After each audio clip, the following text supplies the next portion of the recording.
नमस्ते, प्रणाम। मैं गायत्री अपने चैनल में दोस्तों आप लोग का स्वागत एवं मनोरंजन करती हूँ। आप लोगों के बीच एक प्यारा सा देवी गीत प्रस्तुत करने, विवाह कन्यादान गीत है। कैसा लगा कमेंट करके ज़रूर बताइएगा दोस्तों।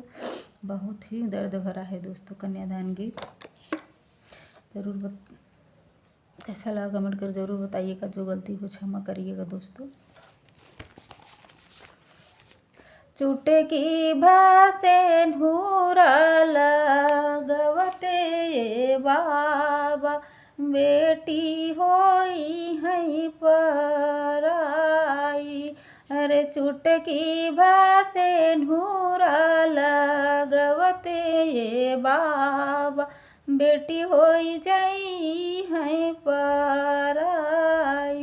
तेज जानी अखिया के पुतरिया ये बाबा, अरे तेज जानी अखिया के पुतरिया ये बाबा।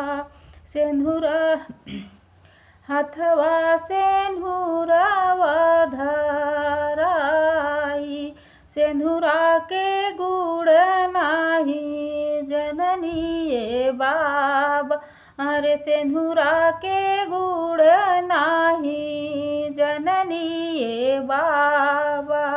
करतारा बोला काहे हमरा के दूर, अरे करत बड़ा कोला काहे हमरा के दूर। कवना गलतिया कई देहनी ये बाबा, कहलाई तना काहेला बटाई तना मजबूर, अरे काहेला बटाई तना तू मजबूर। हथवा में हमारे तू हथवा धरावाला धराई दिहला ये पापा हो भरे मत। तेज जीनी आँखी के पुतरिया ये बाबा, हथवा से नूरावा धराई। अरे तेज जीनी आँखी के पुतरिया ये बाबा, हथवा से नूरावा धराई। तेज के राहे ता काहे सटला करे जावा, दूसरा से हाथवा धराई दिहलार। तेज के रहे ता काहे के सटला करे अरे दूसरा से हाथवा धराई दिहला। तू कर टुकुर टुकुर तकई नैना अंगनावा हमार, अरे टुकुर टुकुर तकई नैनवा अंगनावा ये बाबा।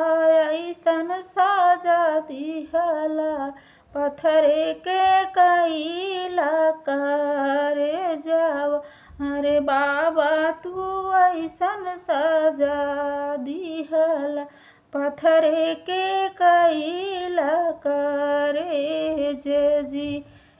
कैसन नेतिया धर्म बा तोहार जी, कैसन नेतिया धर्म बा तोहार जी। तेज जानी आँखी के पुतरिया ये बाबा, हाथवा से नूरावा धराई। चुटकी भासे नूरा लगवते ये बाबा, बेटी होई जाई है पराई।